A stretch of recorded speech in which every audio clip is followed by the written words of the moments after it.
नमस्कार दोस्तों, hello guys, कैसे हो? आज के वीडियो में हम बात करने वाले हैं डिलीट स्टेटमेंट क्या है इसके बारे में। Without wasting any more time, let's get started. Guys, this is Prasad and welcome to PM Guru.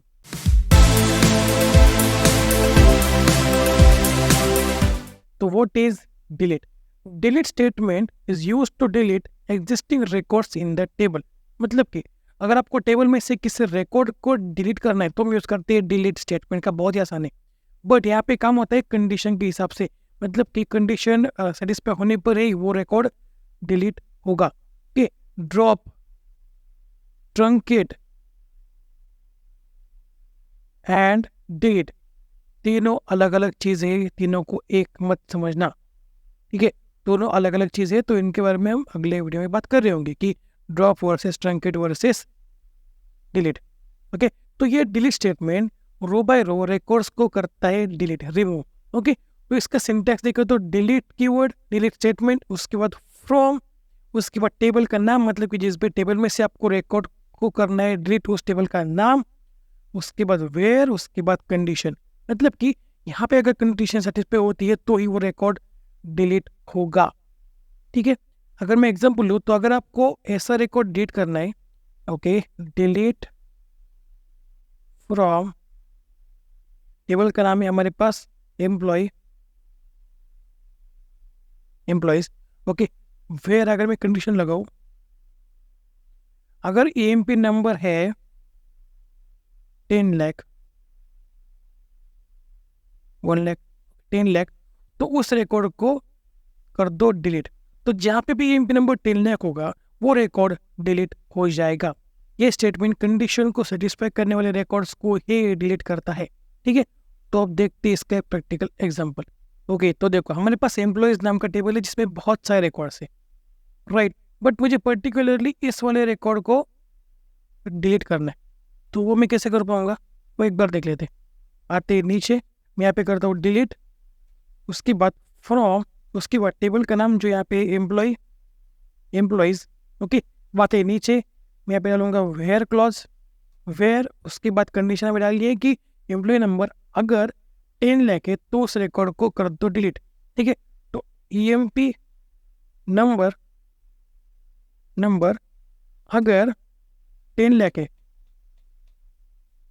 Okay, और 1 लाख नहीं हो गया ना, ओके, तो मैं क्या करता हूँ, इसी को कॉपी कर लेता हूँ। ओके ओके, तो अगर एम्प्लॉय नंबर 10 लाख है तो उस रिकॉर्ड को कर दो डिलीट, ठीक है? अब इस क्यूरी को फायर कर लेते हैं। ओके, उसके पहले मैं क्या करता हूँ, यहाँ पे कमिट के यूज कर देता हूँ, कमिट, ताकि जो कोई भी चेंजेस मैंने किए हैं वो अंडू में कर सकूँ रोल बैक की मदद से, ठीक है? तो सबसे पहले मुझे क्या करना होगा, अगर मैं कमिट के यूज कर रहा हूँ तो मुझे यहाँ पे ऑटो कमिट को ऑफ करना होगा, ठीक है? तो मैं ऊपर आता हूँ, set auto commit is equal to 0। उसके बाद मैं करता हूँ स्टार्ट ट्रांजैक्शन। ओके ओके, तो मैं इन दोनों को अगर फायर कर दूँ तो क्या होगा, जो ऑटो कमिट है वो ऑफ हो जाएगा। अब मैं अगर कमिट यूज करूंगा और रोल बैक यूज करूंगा तो ये चीज़ें आसानी के साथ कम कर जाएंगी, ठीक है? तो मैं यहाँ पे कमिट को भी पहले फायर कर देता हूँ। अब इस डिलीट स्टेटमेंट को फायर कर लेते हैं। ओके, कंट्रोल शिफ्ट, ओके, तो एक बार चेक कर लेते हैं कि एम्प्लॉयज टेबल में से वो रिकॉर्ड डिलीट हो चुका है या फिर नहीं। ओके, तो देखो यहाँ पे वो रिकॉर्ड था बट वो रिकॉर्ड अभी डिलीट हो चुका है, ठीक है? समझ में आ रहा है? अगर आपको किसी भी रिकॉर्ड को करना है डिलीट तो हम यूज करते हैं डिलीट स्टेटमेंट का, बहुत ही आसान है, ठीक है? ओके, तो मैं क्या करता हूँ, रोल बैक का यहाँ पे यूज कर देता हूँ। तो रोल बैक करने पर क्या होगा, ये जो क्यूरी है उसका जो इफेक्ट है वो अंडू हो जाएगा, यानी कि ये जो रिकॉर्ड है जो डिलीट हो चुका है वो वापस आ जाएगा, राइट? अब इस रोल बैक को कॉल कर लेते हैं। ओके, तो एक और बार एम्प्लॉयज टेबल को चेक कर लेते हैं, कंट्रोल शिफ्ट एंड, ठीक है, देखो ये रिकॉर्ड वापस आ चुका है। ओके ओके गाइज, तो देखो जो केस था अपडेट स्टेटमेंट के साथ वही केस यहाँ पे डिलीट स्टेटमेंट के साथ। अगर आप without where clause delete statement को कॉल करोगे तो क्या होगा, बहुत ही बड़े नुकसान का कारण बन सकते हो। क्योंकि क्या होगा, अगर मैं यहाँ पे वेयर क्लॉज को हटा देता हूँ तो क्या होगा, ये जो डिलीट स्टेटमेंट है वो हर रिकॉर्ड के लिए अप्लाई होगा और हर एक रिकॉर्ड जो है वो डिलीट हो जाएगा, ठीक है? समझ में आ रहा है? इसका भी प्रैक्टिकल करके देख ही लेते हैं। ओके, तो मैं यहाँ पे क्या करता हूँ, इस वाले क्वेरी के लिए एम्प्लॉयज़ की जगह डिपार्टमेंट टेबल को यूज़ करता हूँ। अब ऐसा क्यों? क्योंकि एम्प्लॉयज़ टेबल में बहुत ही बड़े नंबर में डेटा अवेलेबल है, मतलब कि लाखों में डेटा है। तो अगर मैं इसको डिलीट करने की कोशिश करूँगा तो शायद टाइम लगेगा इसके लिए, ठीक है? तो मुझे आपको बहुत ही जल्दी समझाना है। तो पहले क्या करते हैं, कमिट को एक बार फायर कर देते हैं, कंट्रोल शिफ्ट एंटर। ओके, एक बार देख लेते हैं कि डिपार्टमेंट टेबल में कौन कौन सा रिकॉर्ड्स है, ठीक है? यहाँ पे करता हूँ डिपार्टमेंट, ओके, और मैं इसको यहाँ पे कट कर देता हूँ। Okay, control shift enter.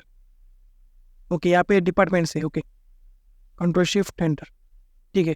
यहाँ पे हमारे पास कुछ रिकॉर्ड्स अवेलेबल है, ठीक है। तो अब नीचे आते और यहाँ पे डिलीट स्टेटमेंट का यूज़ कर देते, कंट्रोल शिफ्ट एंटर, ठीक है। अब सभी के सभी रिकॉर्ड जो है वो डिलीट हो रहे हैं, ठीक है। यहाँ पे 9 रोज अफेक्टेड लिख के, ठीक है। तो अब मैंने जो डिलीट स्टेटमेंट का यूज़ किया था ना, वो अभी अनडू हो चुका होगा, ठीक है। एक बार देख लेते हैं, कंट्रोल शिफ्ट एंटर। देखो यहाँ पे चीज़ें अनडू हो चुकी है, सभी रिकॉर्ड्स वापस आ चुके हैं, ठीक है। मेरा ये मानना है कि जब भी आप डिलीट या फिर अपडेट का यूज़ करते हैं तो बहुत ही ध्यान से करना, ठीक है, नहीं तो बहुत बड़ी गड़बड़ी हो सकती है। और अगर मैं बात करूँ माइस्क्यूएल की, तो माइस्क्यूएल आपको एक सेफ मोड प्रोवाइड करता है अपडेट एंड रीड के लिए, जो डिफॉल्टली ऑन होता है, ठीक है। मैंने यहाँ पे ऑफ करा था। तो अगर आपको जानना है कि सेफ मोड कैसे काम करता है या फिर चीज़ें कैसे काम करती है, तो पिछली वाली वीडियो जो अपडेट की थी वो आप चेक कर सकते हो, जिसमें मैंने बहुत ही अच्छे से चीज़ों को समझाया हुआ है। तो एक बार उस वीडियो को चेक कर लेना, ठीक है। तो अगर आपको कुछ डाउट हो तो मुझसे कमेंट बॉक्स में पूछ सकते हो, और मैं इस एसक्यूएल फाइल और व्हाइट बोर्ड दोनों को डाल दूंगा गूगल ड्राइव के ऊपर, डिस्क्रिप्शन बॉक्स में लिंक है, आप डाउनलोड कर सकते हो। So that's it for today. अगर ये वीडियो पसंद आती हो तो लाइक कर दो, नए हो चैनल पे तो सब्सक्राइब कर लो और बेल आइकन को प्रेस करना मत भूलना। तो मिलते हैं अगले वीडियो में, तब तक के लिए see you, have a good and bye.